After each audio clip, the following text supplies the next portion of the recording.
G'day and welcome to another edition of Hef's Beer Reviews. Well, today's beer is another one from across the ditch. It comes courtesy of Rory Doherty from Backyard Beer Brothers. Make sure you check out his channel. I'll leave a link in the description below.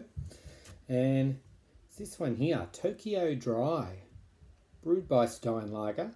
Came out late in 2016, apparently. I know when I was over in New Zealand, not long after that, I certainly didn't come across it.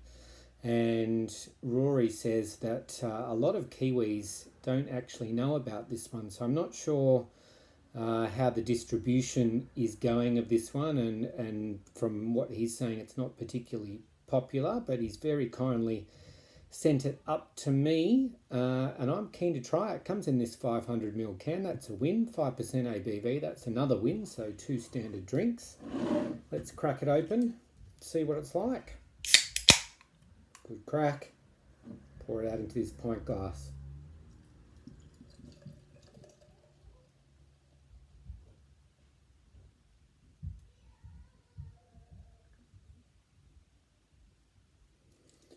All right.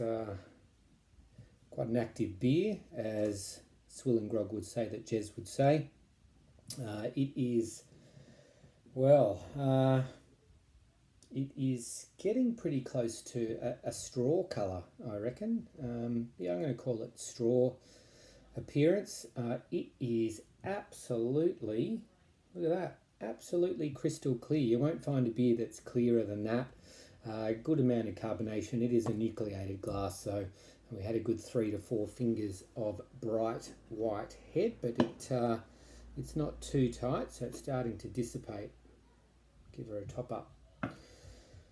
Aroma. It's not particularly aromatic, but there is a faint smell of grain coming through. Not much else, to be honest. All right, let's give it a taste. Cheers again to Rory for sending this one through. Here we go.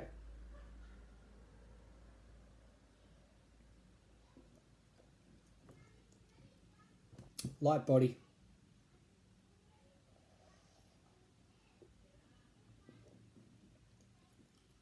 No bitterness. Dry.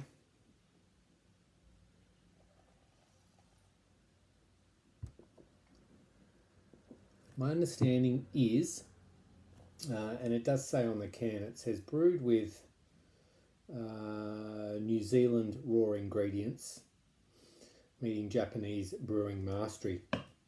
I did read online that they use rice syrup, hence the Japanese lager style beer, but I think it's still hopped with Pacific Gem, Pacific Jade, one of the Steinlager hops anyway, which would make sense if it says on the can that it's Kiwi ingredients.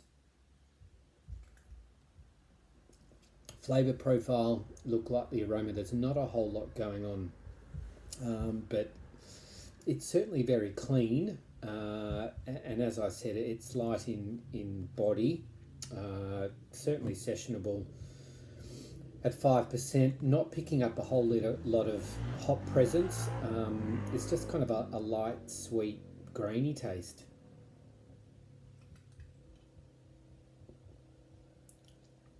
Certainly nothing offensive about it. Look, it reminds me of the Four Pines Japanese lager that Jez from Jez Beer Reviews sent in to me a while back. And with that one, same thing applies here. You know, it's not bad in terms of the style, but it's probably not as good as the real McCoy. And I'm thinking probably the same thing with the Mexican style cervezas that have absolutely exploded in popularity this summer in Australia. They'll do the job, but if you want the real deal, then you've got to find something that's actually brewed in the country where the style originates. You might even argue that a good Pilsner is exactly the same thing. So Yeah, it's not bad. It's not great.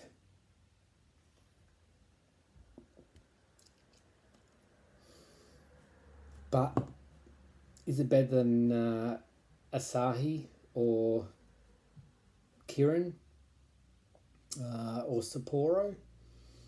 Probably not. Price point, not sure. But look, I've got to say, if I was in New Zealand and I saw it on tap and I was in the mood, then I might buy a pint of it.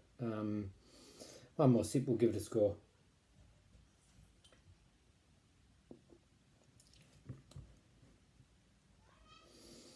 I'm torn. I'm torn between a 2.5 and a 3 out of 5. A little bit of lacing on the glass while I ponder.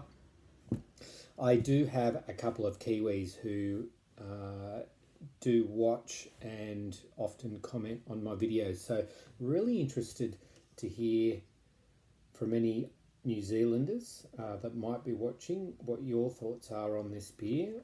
For the style, for a Japanese rice lager, I'm feeling generous. I'll give it a 3. It's okay.